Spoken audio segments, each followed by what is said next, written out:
from the Westwood One Podcast Network.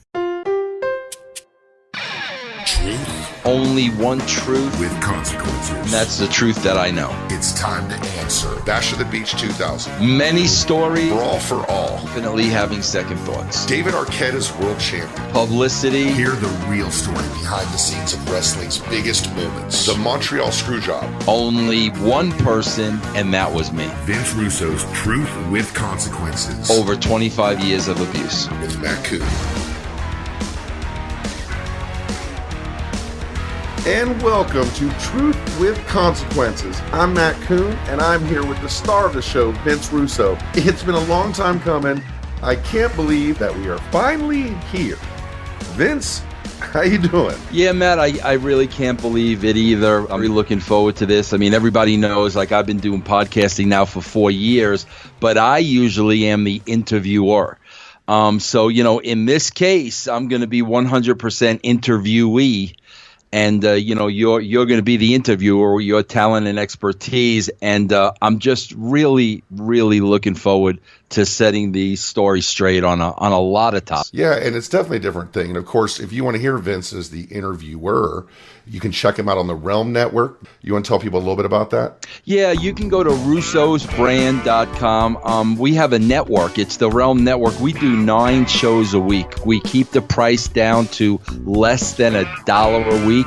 There's no long-term commitment. You can opt out at any time. Just go to russosbrand.com and try us out. What we're doing here is a little bit different from that. What we're going to do, and we're not going to bog you down with a bunch of commercials, we're going to give you the best show we can, but we have a lot of extras. We'll talk about that a little bit later. It's available at our Patreon, which is patreon.com/RussoKoonTWC, as in Russo Koon, Truth with Consequences, Russo Koon TWC. So, as I see it, Vince, I don't think I've heard you go into depth on a single subject a great deal.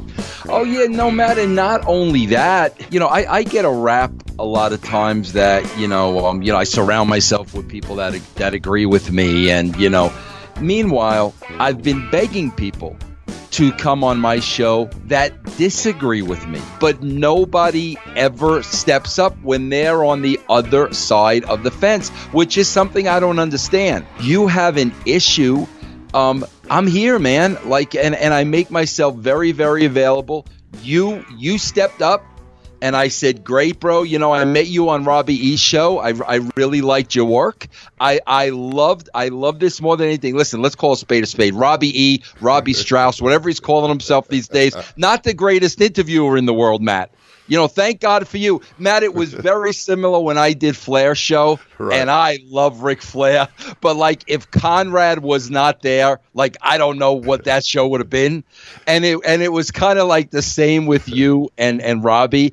And I loved the line of questioning. I loved the follow-up. I loved you looking for the truth, because I am not afraid of that. Appreciate the compliment. Being compared to Conrad is always a compliment. And of course, Robbie is a great wrestler with a big future. But let's talk about another show real quick, because our topic today is Vince Russo, WCW World Champion.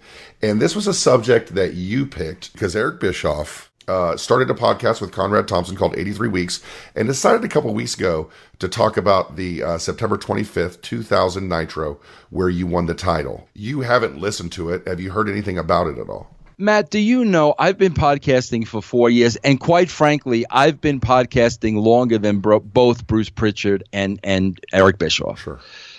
Matt, do you know I've never done a show about one particular person of anybody else on my show? I've never done an Eric Bischoff show. I've never done a Bruce Pritchard show. So that's why that's the question I ask all the time. It's why are you guys doing a show about me, Matt? Well, I'll give you a quick answer. Working with the Pritchard show like I did for a long time, the shows about the personalities do really well, particularly Vince Russo. Vince Russo was a very big show for something to wrestle with. I don't even know if you know this. On Dutch Mantel, we had a subject, Vince Russo and Jim Cornette. And that did our best downloads ever. And the highest rated episode of Wyatt and with Robbie E is the Vince Russo episode. So in a sense, I understand it. But in a sense, that makes it even more messed up that someone won't have a conversation with you, but will make you the topic because they know that you can drive some downloads. And I don't have a problem with that. But Matt, it becomes very frustrating when things are said about me that are just not true, but yet they won't say them to me, or we won't have a discussion about it. That becomes very, very frustrating, and I'm sure people can understand that. Well, it's very, very frustrating. Well, the best we can do is respond on this program, but we're not going to make this show just about responding. We're going to be creating our own stuff. And this episode, we felt it was a good idea to kind of respond to the topic, which has become hot all of a sudden, which is Vince Russo, WCW World Heavyweight Champion. I'd like to start in August 2000. The Torch reported, Wade Keller reported that Vince Russo appeared on WCW Live last Wednesday night and said he will leave WCW in 14 months. Now, we know a lot of stuff was going on with you. We're talking about late August before you won the title. Why at that time did you already know that you were leaving? Why did you have that timeline? Well, Matt, first of all, you have to know when I signed my contract with WCW, I was so burnt out and I was so toasted that in my mind, my contract with WCW, that was going to be it. And I wanted to be out of wrestling at that time. I never let WCW know I wanted out after 2 years. You know what I'm saying? Because if they had a long-term plan, I didn't want them thinking, oh, this guy's going to be gone in 2 years. But when you're doing an interview saying, I'm going to be gone in 14 months, what do you think that told the talent WCW? Or at that time, you just didn't care. You just wanted to do your job. I didn't care, Matt. Matt, nobody cared about me. Right. And I'm really talking, well, from a management position, definitely nobody cared about me. From a talent position, I would say at least 50-50, didn't care about me. So again, to be totally honest, at that point, I did not care. As a matter of fact, one of the things that really hurt me, Kevin Nash. I remember during that time, Kevin made the comment that, Vince bailed on us. Right. And it hurt me because he was right. I did. But those first 6 months of WCW were a absolute living hell for me. We're definitely going to get into that, and we got a lot of episodes to do. But it's important to understand where your mind was at this point, where you're just a few months, a short time away from leaving. You talked about having some friends there, and the Torch reports that Vince Russo is clearly in charge of the group. Russo accepts ideas from the rest of the group and uses Terry Taylor's suggestions more than the rest. Ed Ferrara and Disco Inferno are third and fourth in terms of perceived booking power. Bill Banks and Jeremy Borash also submit their ideas, but have the least influence on Russo. How accurate is that structure at this time? The players are correct. That was not the structure. Right. I mean, I did not Terry Taylor was not the number 2 guy. I would take suggestions from all of them, and we all would work together. Hey, let me ask you this. It's something I'm curious about, and I think listeners are curious about. There's a general dislike I hear from a lot of people about Terry Taylor. What was it about Terry Taylor that made him makes him so unpopular among people in the wrestling business? He's a player. He's a player, Matt. He knows how to play the political game, man. He knows it. He knows how to get people hired, and he knows how to get people fired. And he's very, very good at that. And I got to tell you, I love Terry. I talked to Terry a couple weeks ago. But Terry and I were friends because I knew that. I knew how Terry was. So, I knew how I had to be around Terry. I knew how I had to handle Terry. But, you got to understand, Terry's, is from way back in the day. That's how things were done back then. Right. I can't imagine how political things were before I got involved in wrestling. A lot of times we become a victim of our own environment, and I think, based on Terry's upbringing in the business, he just had this political underlay about him that I knew was there, and I was just very, very careful with. It sounds like he got himself over backstage, like he really never broke through in the ring. I'll say this about Terry. I know he likes power.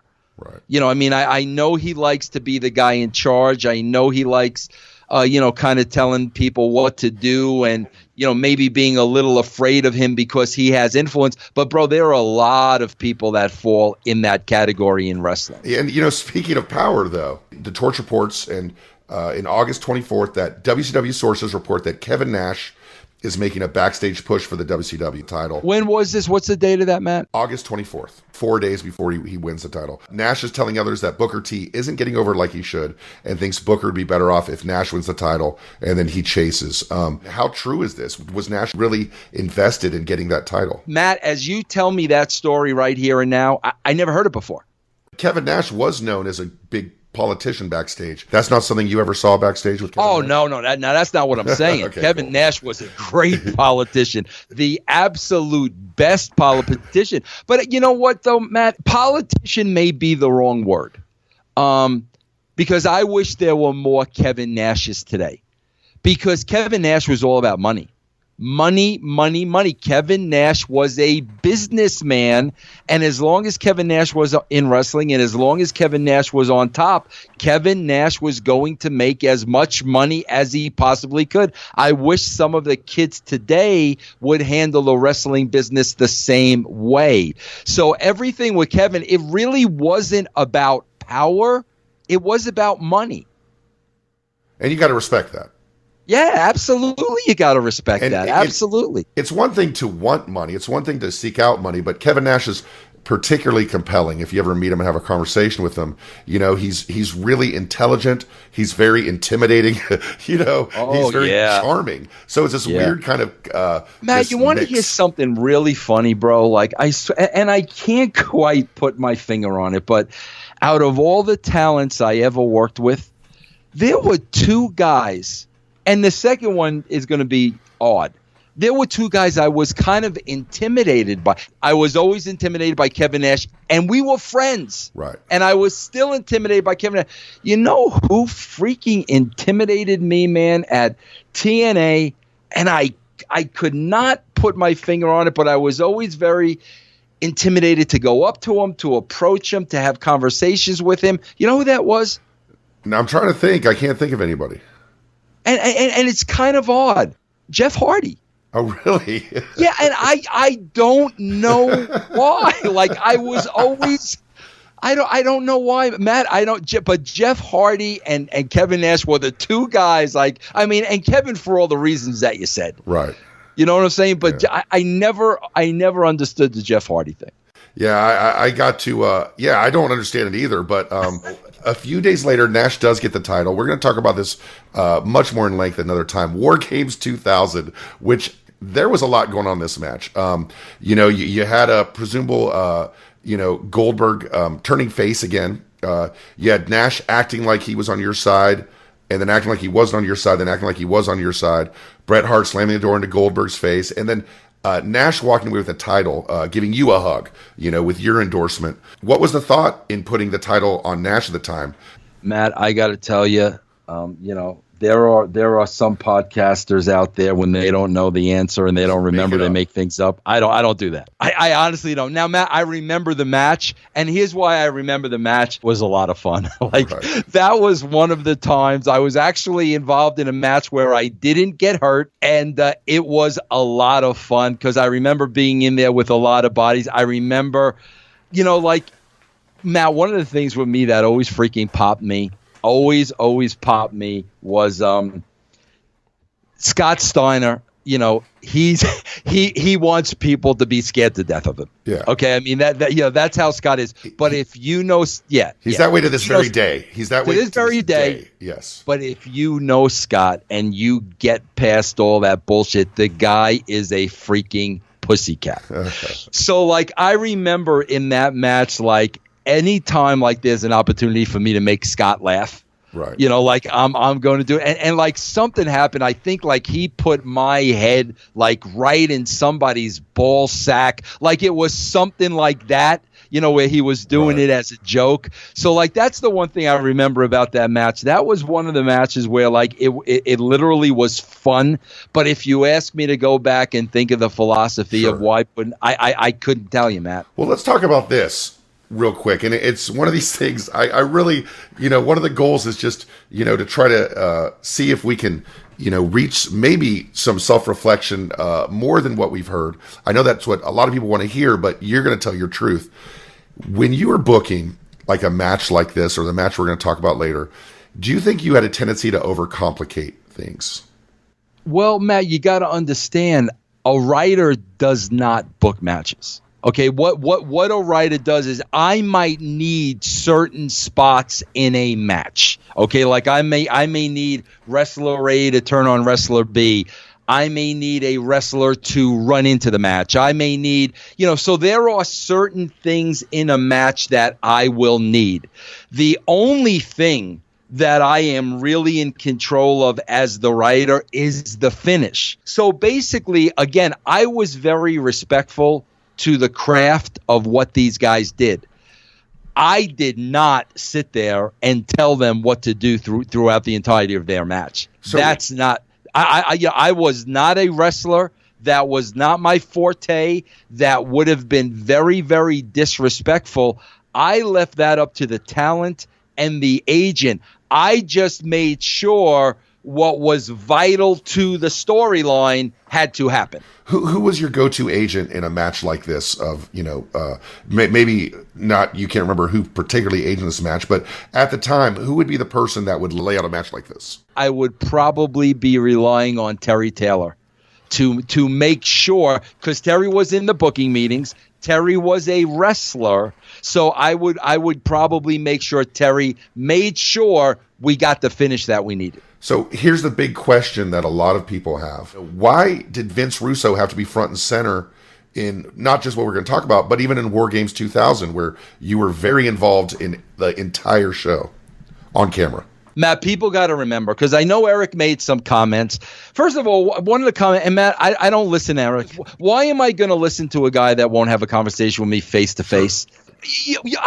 I hate to use the word coward, but it's, how else do you explain that? I read a comment where you said it was a wet dream for Vince Russo to be on camera. First of all, Matt, if it were a wet dream for me to be on camera, I would tell you that. If I wanted to put myself on TV, I would have put myself on TV from day one. Right. Nobody would have stopped me. I wrote the script. Nobody approved the scripts. Nobody told me what I could or couldn't do, except, standards and practices. So now fast forward 6 months later, when Brad Siegel comes back and he wants me to come back to WCW, and he has me working with Eric Bischoff.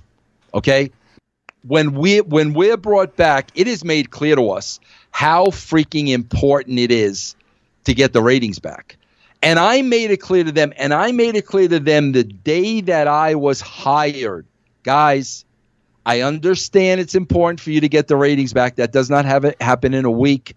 That does not happen in 2 weeks. That does not happen in a month. That does not happen in 6 months. It is going to take at least a year of consistent, good television. Right. That's what happened at the WWE, because I tracked everything. It took a while for it to get that low, so it's going to take a while for it to get back up, maybe even longer. Exactly. Just like an economy or anything that's got a metric. Exactly. So now Eric and I get together and we wrote that opening Nitro together. I can't tell you the exact conversation between me and Eric that made me a part of that television show. Like, I cannot tell you 1,000% Eric suggested it, but Matt, I will tell you this. Eric would have had to suggest it, because I would not have brought it up for the exact reasons of, he's trying to get himself over. He's trying to get himself over. He's trying to get himself over.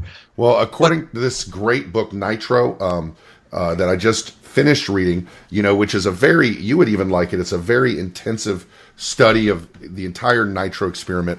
That confirms that Bischoff in this book says that Bischoff is the one who suggested to you to get in front of camera, that you did not want to be on camera. It's something it's something you say a lot, but I think, the book confirms that initially, at least, that wasn't what you wanted to do. You wanted to write behind the scenes. Absolutely. I'm a writer. I can't tell you how that exact conversation went, but this I could tell you exactly. when it was brought up and when it was discussed, the idea in my mind was, you know what, bro, you guys are not listening about how long it takes to get ratings. You got to have consistent, good television. I'm literally sick and tired of hearing you. So fine, I'll go out there and I'll do it myself. That was my attitude. Is that what it is? You're going to show them by going 100%, including you're putting yourself on air to try and make that happen? I'm going to do everything in my power to make this happen as quickly as possible. And Matt, well, here's what it all goes down to. My entire life, especially in the wrestling business, I've been stereotyped. And there's been a bias against me because I'm from New York. It's been used against me. It is a bias and it is a stereotype. So that's why I said to myself in my head, you want to hate New Yorkers? You want to think New Yorkers are a certain way? Beautiful, bro. I am going to make you believe 100% without a doubt that New Yorkers are everything that you wish they are. You want to hate somebody? You want to hate a New Yorker? I'm going to give you a reason to hate me more than anybody else. You said you've always, your whole life, in and out of wrestling, treated unfairly and seen a certain way. And you felt using that very negative thing in your life, you could use it to the positive by being that character on TV amplified up. Absolutely. Why do you think the first person I angle myself with is Ric Flair? Right. You know, you've got the most beloved guy in the history of the business. I think that's fair to say. I don't think there's anybody ever more beloved than Ric Flair. And you're going to have this arrogant, brash, cocky, freaking New Yorker that you are absolutely going to hate, and you're going to believe it. You're going to believe he's this guy. When those two worlds collide, you're going to have something. I think people have it definitely different than you said it, and we hope, you know, they can listen with an open mind. I know I have, because well, Matt, there's also you got. Let's fast forward a little bit now. I believe we were at the Cow Palace in San Francisco, where I take the keys, and I literally handed the keys over to Mike Sanders. Right. And I basically said, Mike, you're in charge, and you never saw me again. Matt, if I want to be on TV, I would have stayed on TV. I did not enjoy doing that. It was never fun for me. It was never anything I enjoyed. And ultimately, I handed Mike Sanders the keys, and I'm like, I don't want to do this. Can you see why people would have that impression that you had an ego that needed to be fulfilled, and that's why you're out there? Yes, because they bought the character hook, line, and sinker. They thought that's who Vince Russo was. That's exactly what I wanted to make them believe. Vince Russo is not the guy in the ring telling Ric Flair he's a piece of shit when Vince Russo, the guy, thinks Ric Flair is freaking God. You know, Vince Russo grew up on Ric Flair, and what was the promos when he stripped himself naked. I was the biggest mark in the world for him. But when I'm in the ring as Vince Russo character, and I said, and I quote, "You're like a piece of shit on the bottom of my shoe." People freaking thought that's what I thought about Ric Flair, and I wanted them to think that. You feel that when people have criticisms of you and people don't like the real Vince Russo, do you think they confuse you with that on-air character? Oh my God, without a doubt. And why do you think I want to have conversations with them, Matt? Because I want to have conversations with them and say, guys, I'm not that guy. Now, as far as the heat with people that work in wrestling, it's been said that you're not the easiest guy to work with. Would you own up to that you're not? At 1,000,000%. I would go as far as to say I'm the hardest guy to work with. A lot of people that were in the role I was in as bookers, okay, they were wrestlers. They were wrestlers before they were bookers. Almost all of them. And bro, They knew how to book a show. They did not know how to write television. So it's one thing to come from a different place with that. You're saying you're writing, you're going for excellence. They're doing what they know. But yes, just like we see sometimes on Twitter or your public persona, is it possible that maybe you didn't go about it in the best way? There's lots of people that want excellence, but is there something about your manner besides being from New York? Yes, absolutely. What is the name of this show? Truth with Consequences. That bingo.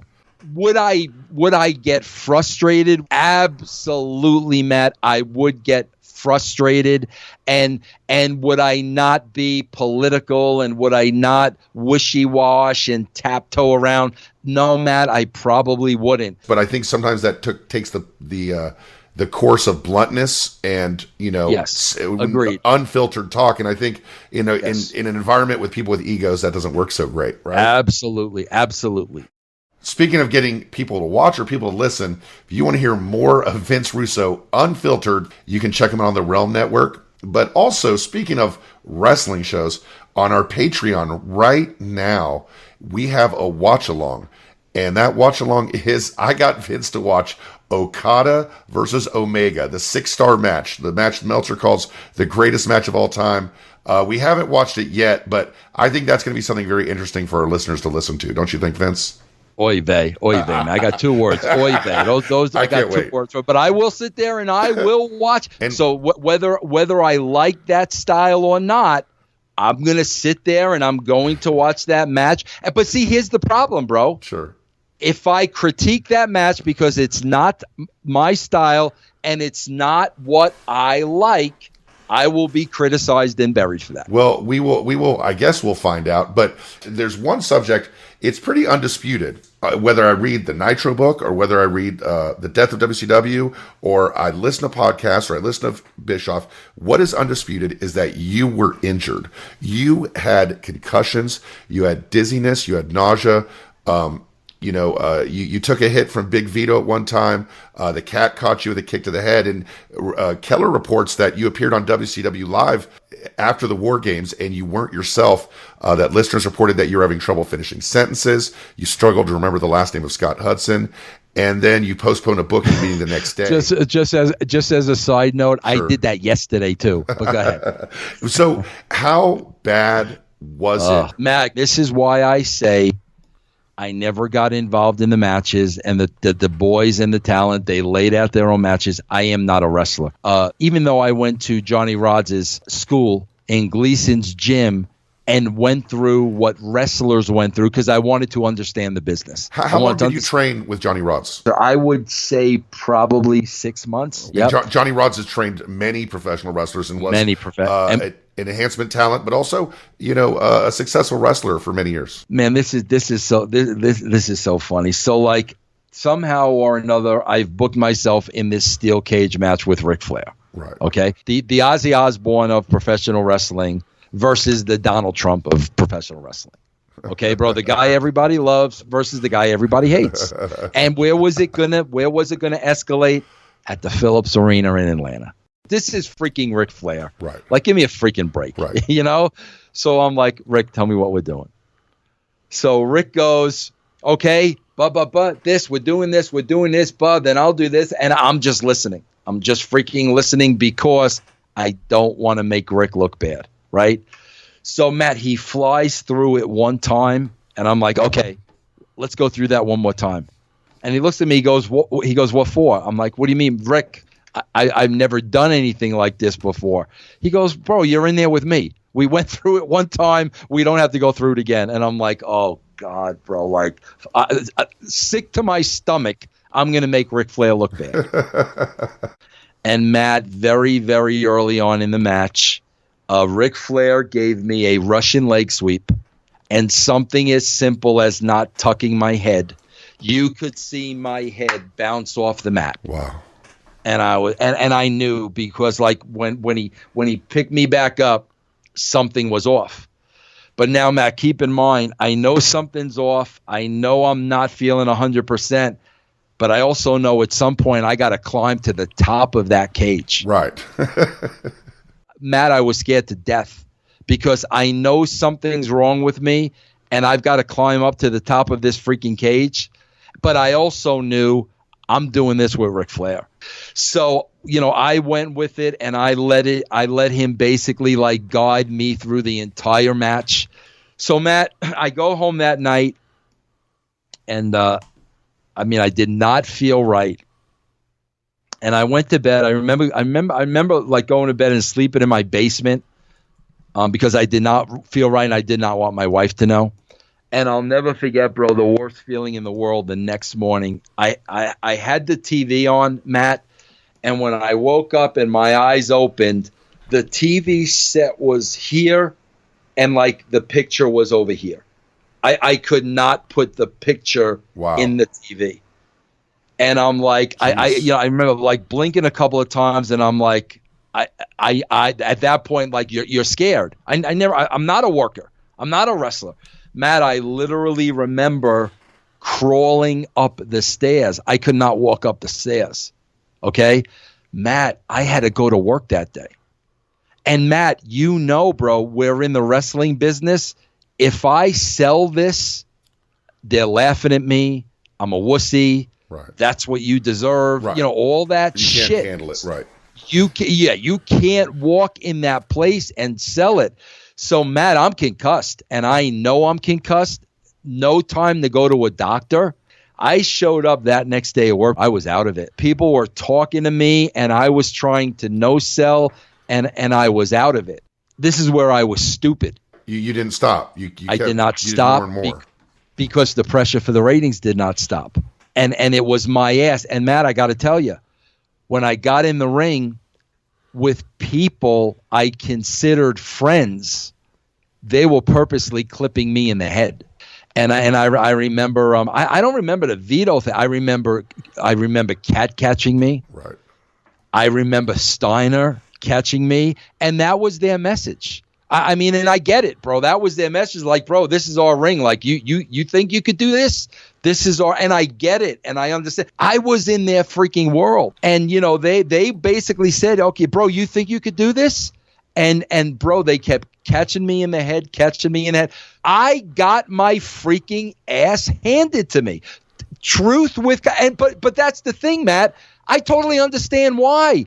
And I totally get it, and I totally don't blame them.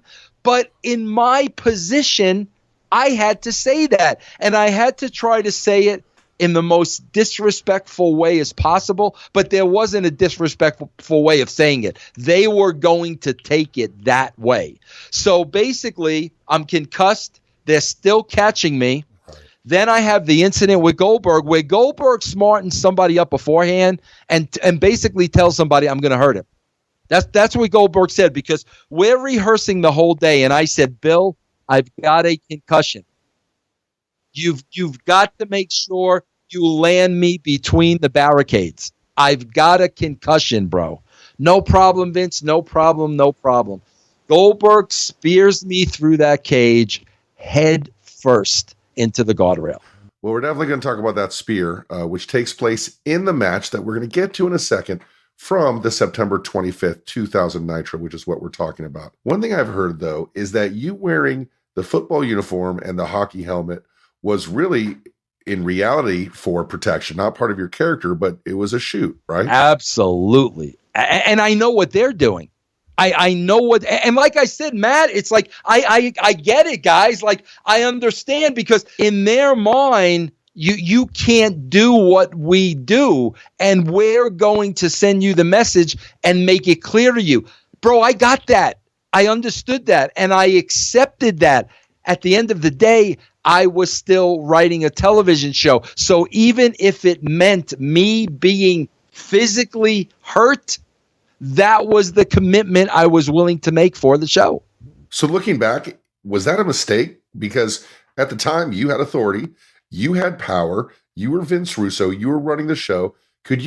Is there any possible way you could have said, can you look back and say, maybe I should have said, guys, knock this shit out. I get it. No, it was part of it, bro. It was part of it. I knew what they were doing.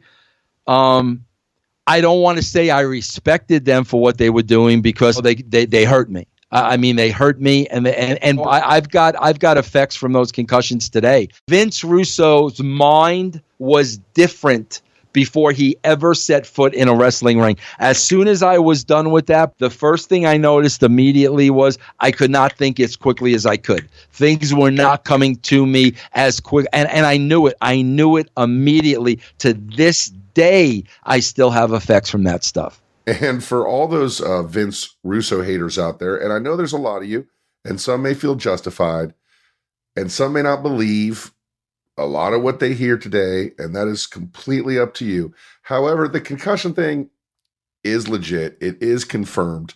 And I think we can all agree that no one deserves to be hurt. Everyone should be as safe in the workplace as possible, and no one deserves a concussion. That being said, the end result of this night was you becoming a WCW champion.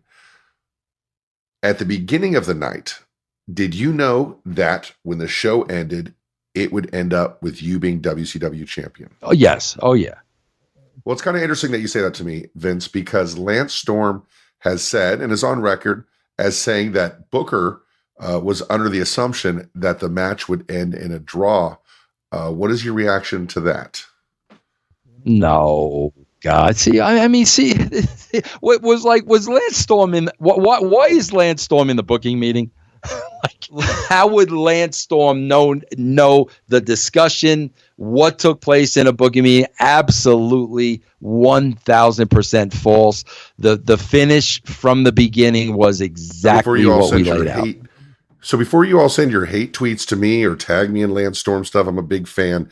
And I got that quote out of Nitro, The Incredible Rise and Inevitable Collapse of Ted Turner's WCW by Guy Evans. It's a great book. It's a really good read. Highly recommended. So that being said, what was the timeline for the process that decided that Vince Russo would become the WCW World Heavyweight Champion? When did you know that that was going to happen? Probably that week in the creative meeting. So you've got a lot of talent in the ring. You got a lot of talent backstage. You have a lot of former world champions. Was there any negative reaction to you letting it be known, in planning and in meetings and such, that the next move was going to be Vince Russo world champion? Well, you got to understand, the people in the booking meeting, we all kind of thought the same. See, that's the one thing. I think that's why Disco Inferno and myself have been so close. Disco always looked at wrestling as a television show, even though he was a wrestler. Disco would say, and I always repeat this, he would say, bro, like on Monday Nitro, we got a 2-hour block of prime time television, and the goal is to get as many eyeballs on it as possible. You can't say it any more simpler than that. And so Disco was a wrestler who handled it as a TV show. Terry was around my success at WWE. Terry was there. So Terry knew, bro, Vince kind of knows what he's doing. He's not, I've worked with Vince. I've worked in his system. He knows what he's doing. Me and Ed, we wrote everything together. A young JB was thinking, that way at that time. So everybody on the creative side, we were really looking at it more as a television show than as a wrestling show. Now, of course, what the wrestlers said in the locker room, what they said behind my back, oh, bro, I'm sure there were some that took me to town. Did anybody ever say anything to my face? Absolutely not. Booker never questioned it to me. Goldberg never questioned it to me. Nobody ever questioned it to my face. And so the thought that Booker didn't know, or the talent knew by the time the show started that was the plan, was for you to leave with the title. Bro, if what Lance Storm is talking about here is Booker being double crossed. Right. Bro, if Booker was double crossed, I don't think he would be talking about me today as highly as he does. And not only that, I think he would have had something. I think he would have been waiting for me in the freaking back. Never. I mean, never, bro. We all knew me, Goldberg, Booker. I mean, that was the finish from the minute we entered the building. But the call at the end of the match, and we'll get into the match a little bit. The call at the end of the match was that the announcers were confused. Schiavone goes, "Who's the champion?" And that was something that you instructed him to do, that you still wanted that confusion in the air as to who the champion was, since you and Booker left the ring at the same time. Yeah, well, that's the cliffhanger for the next week. Right. And and that was something actually, that I got personally from Tony Schiavone. I asked him today about that, and he said that was the instruction, that it was to be confusing, and that he knew that Booker would be the champion. He knew that you would be the champion. So that does go against what Lance Storm says, whatever reason he has for saying that. As we get into the show, well, he's another guy. Can I just say he's another guy that absolutely hates me. Why, I have no idea. I do know why.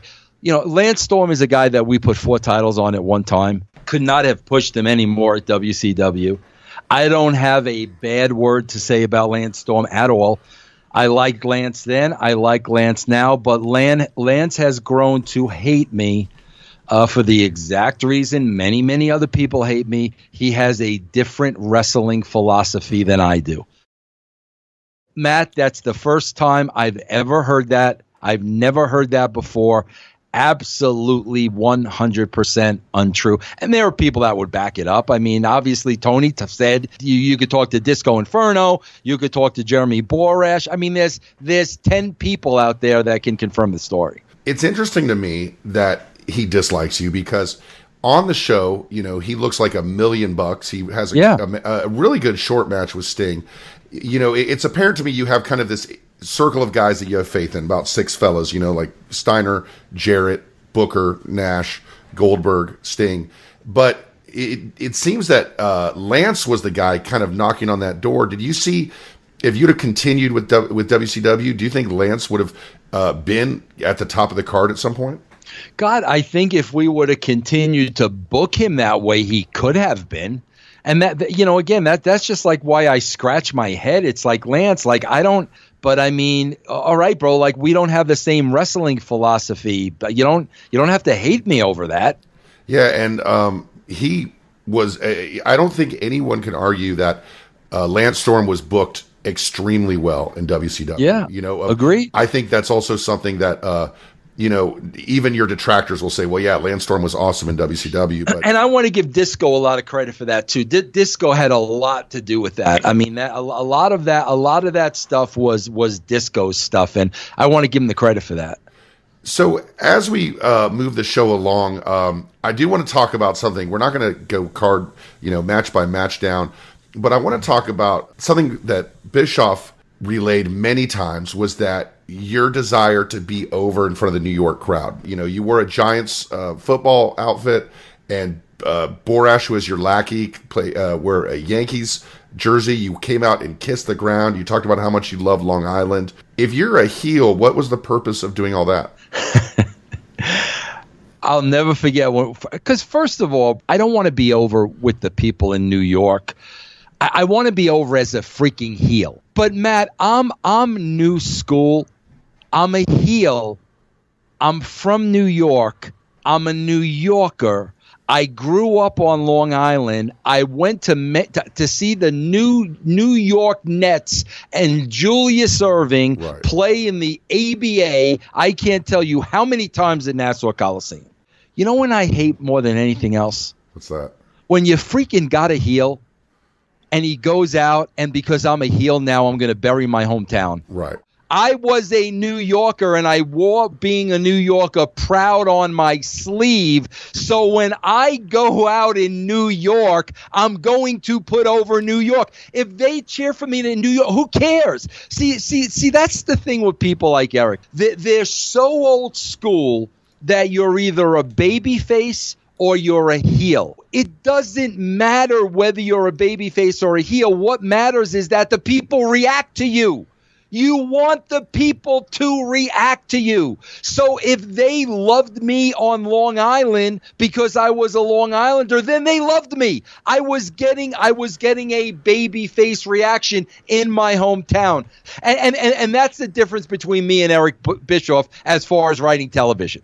That is a joke. When all of a sudden you got this guy, I'm from New York, I got my Giants jersey, I'm New York through and through, and now I'm going to come out in New York and I'm going to freaking bury New York because I'm a heel. That's 1970 brainless, embarrassing booking. That's the difference between Eric Bischoff and myself.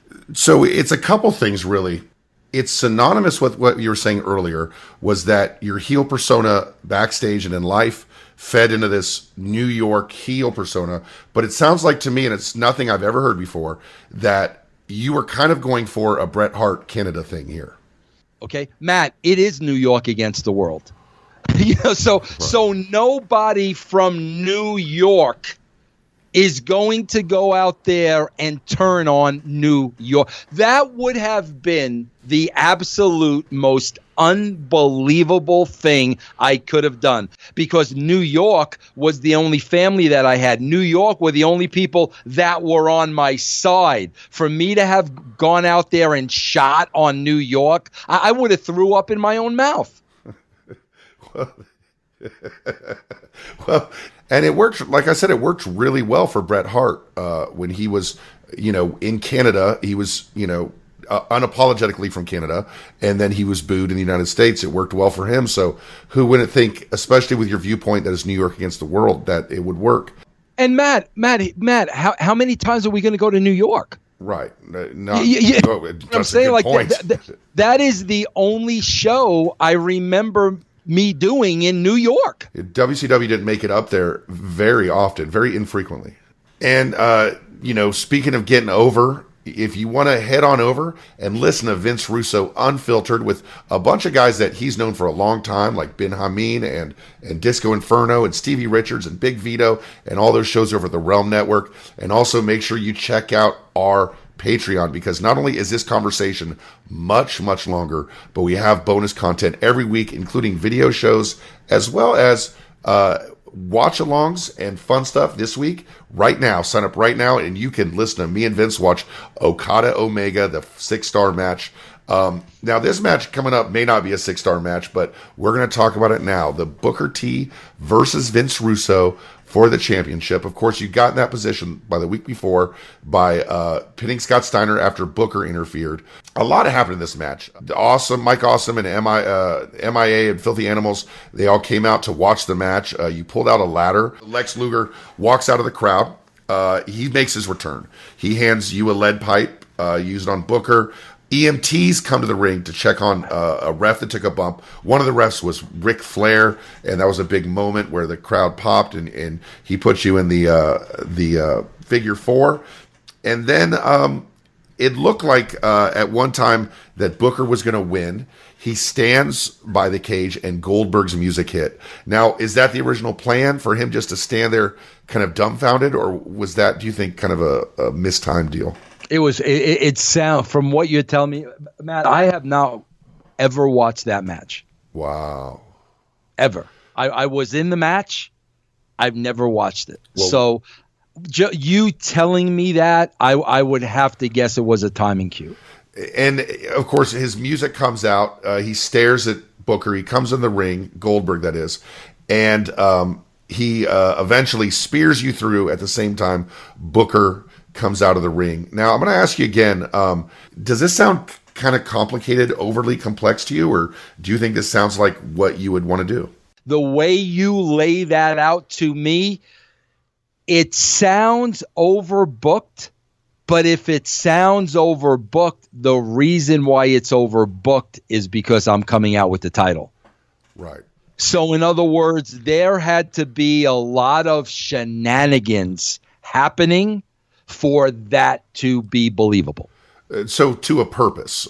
Yes. The purpose was to kind of make it possible for Vince Russo to win the title. Exactly. You say you remember the spear. So this is a very powerful, big guy, Goldberg. When he speared people, he speared them for real. When he kicked people in the head, he kicked them for real.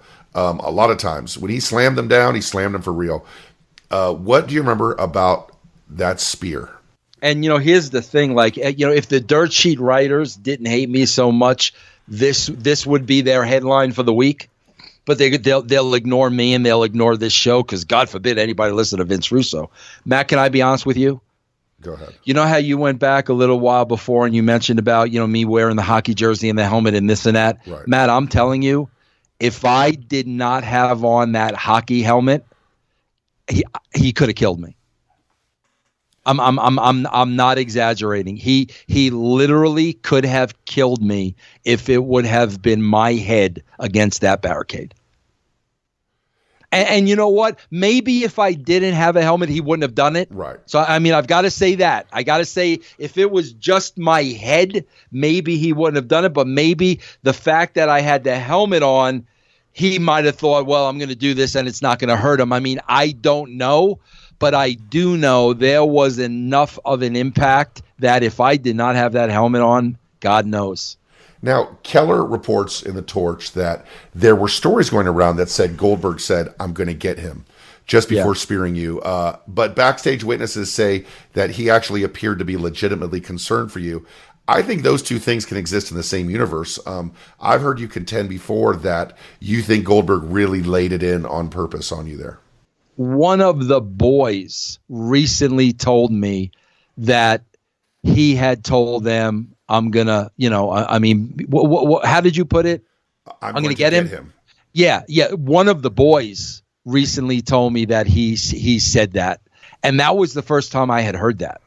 But it was somebody like that I knew, and somebody that I knew really, really well. And I was like, holy shit. Like I did not know that till recently.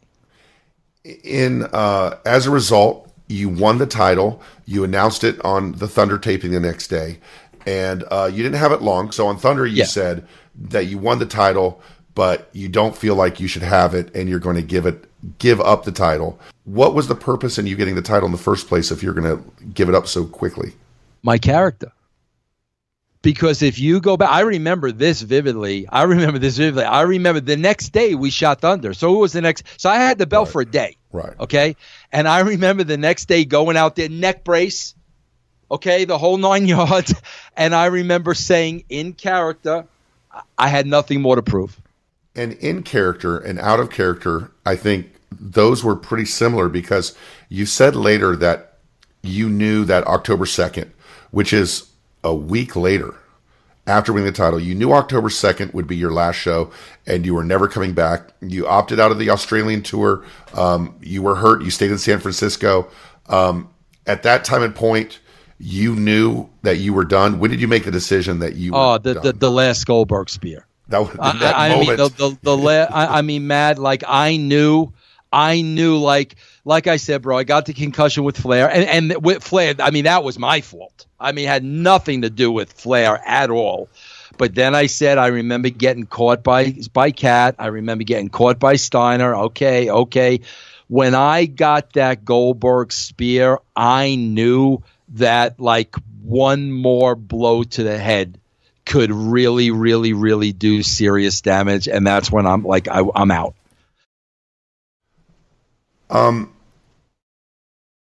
You tell Siegel that you're not going to Australia, but in your mind you knew you were gone. That was it for you in WCW. What do you feel looking back now with that decision to get the title, with the decision to leave right there? Do you have any regrets at all about any of that at all? I did bail on the boys. I did that. However, if they were in my shoes and what I was going through mentally at the time, I'm not so sure they wouldn't have done the same thing. I made that decision for my own well-being and my own welfare. And also, Matt, on top of that, let me make one thing perfectly straight. Every time you showed up at work, all they talked about was who was going to buy WCW. Okay, we knew the company was up. We knew somebody was going to buy it. And at that point, like I knew, they didn't give a shit. So, no, absolutely no regrets of anything. Bro, I don't have any regrets of anything that happened at WCW. That was a part of my life. That was supposed to happen. That was written well before I was born. I don't have all the answers to why, but I accept it. I don't have a single regret over any of it. So the story really becomes, from your vantage point, that you put yourself on the line as an overture to give everything you have, and you were rewarded by being throttled, by not being treated badly behind the scenes, but physically, not just getting injured, but being used carelessly and being treated badly. And that the aggregate of all those things made you say, this is not a good situation for me. I was seeing a neurologist all this time, and the neurologist said to me, bro, this is a shoot. Basically where my brain was at the time. And like I said, they were running tests and everything else like this. He said, bro, you cannot be in highly stressful situations. So with that in the back of my mind, with the last Goldberg spear, with all the talk, I really realized, bro, if you don't step away from this, you are really, really, really putting yourself in jeopardy of something physically bad happening to you, and mentally too. And that is the story of Vince Russo winning the title and also leaving WCW. Now, one thing that we haven't talked much about is our Twitter account. We're at Russo Koon TWC. It's got the same name as our Patreon. And we're going to put a poll up, I think, for next week's show. And you guys get to vote on what next week's show will be about. We'll put the poll up as soon as you listen to this. The poll will already have been up. But we put some questions out there, Vince, and we're going to answer these really quick. Take as much time as you need. But I asked if there was any questions that people had about Vince Russo, WCW World Heavyweight Champion. And we got a couple if you're up to answering a few. Matt, can I just make one more statement before you get into that? Because I think it's important. We've got 116 shows a year. I put the belt on myself. I put the belt on Vince McMahon. I put the belt on David Arquette. We put the WCW heavyweight title on Eric Bischoff. We put the light heavyweight title on Ed Ferrara as Oklahoma. So, I mean, those were 5 occasions right there where the belt was put on a non-wrestler. Why?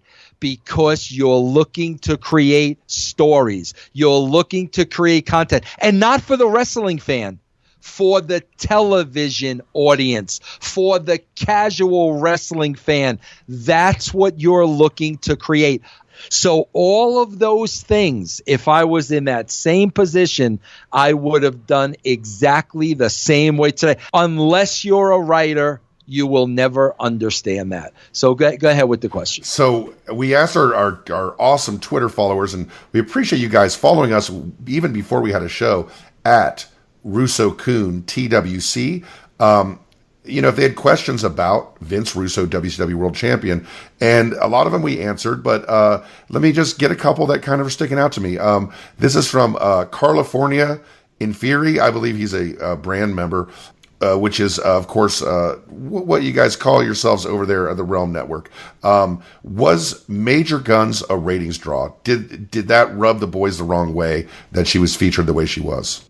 I think the use of women in the WWE, especially Sable, I think that rubbed the guys at the WWE a lot more the wrong way than at WCW. I mean, guys, again, like Kevin Nash comes to mind. I mean, when you got guys like Kevin Nash and you got guys like Scott Hall and you got guys like that, bro, they want to have hot chicks on the show. You know what I mean? I mean, there are wrestlers that understand the draw of attractive women on the show, and they believe that attractive women should be part of the show. But I never had that discussion with anybody at WCW. I saw this question on Twitter. If you knew you were concussed and there was confusion regarding the finish, why didn't you just hold the title up then? Why did you need to have it over the next night? Matt, I don't think I really understand the question. Like what?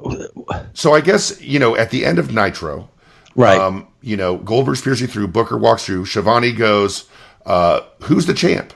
and that's the mystery.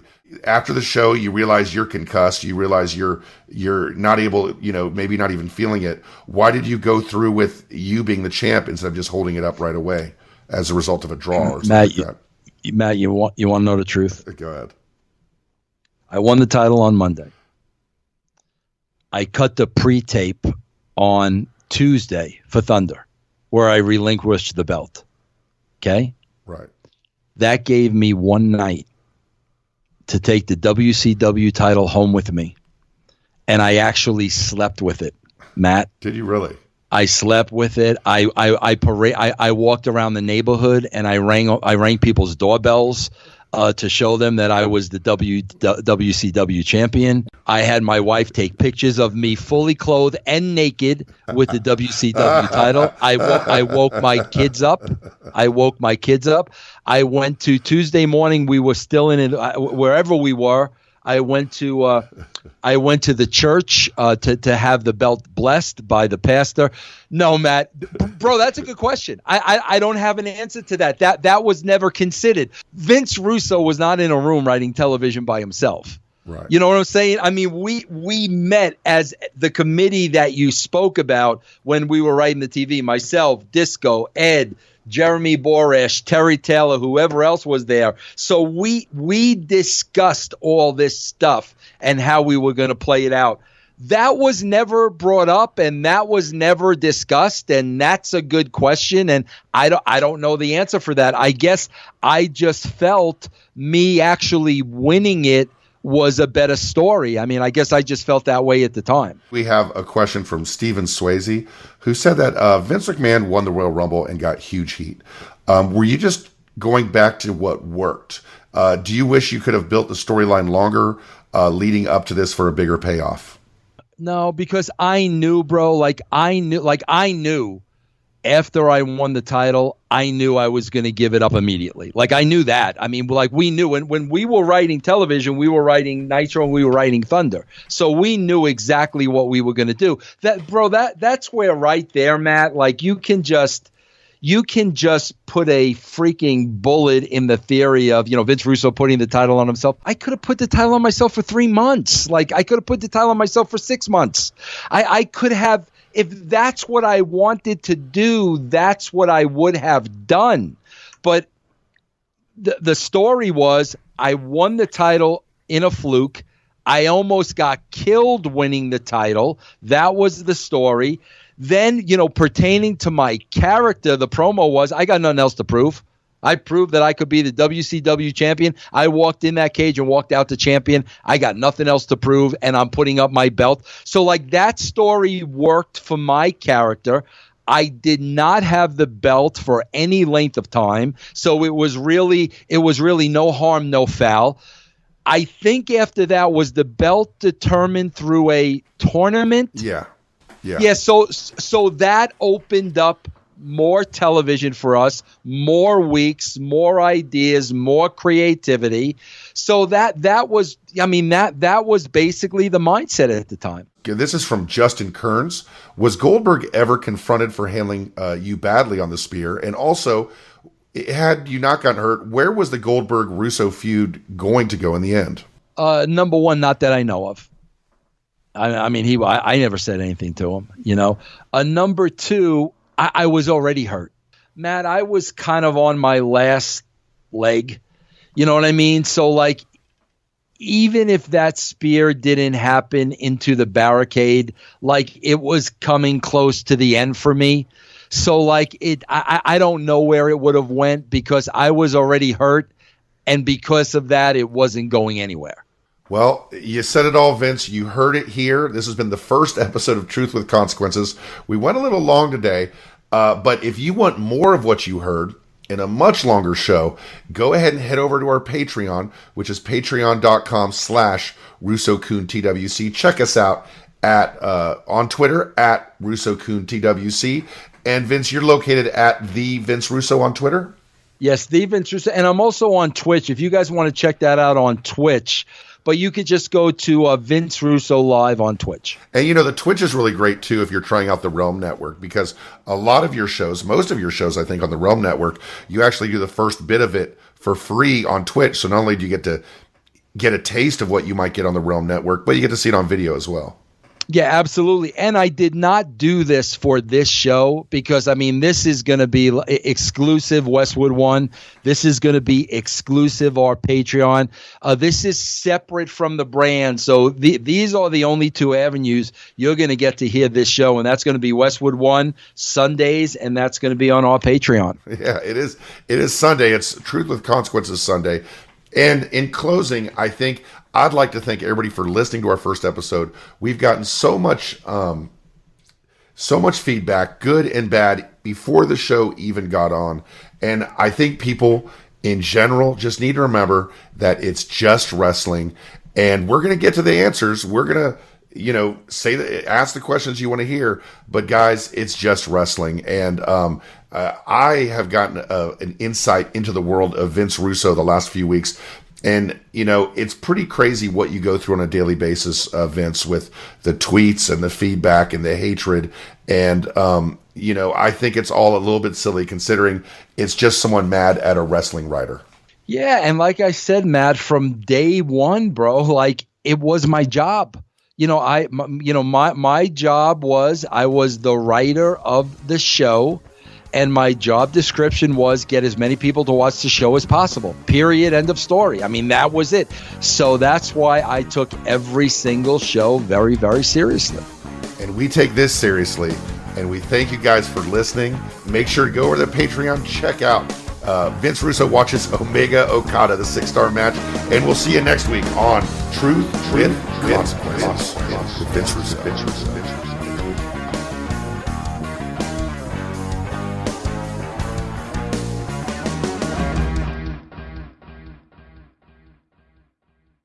The Westwood One Podcast Network.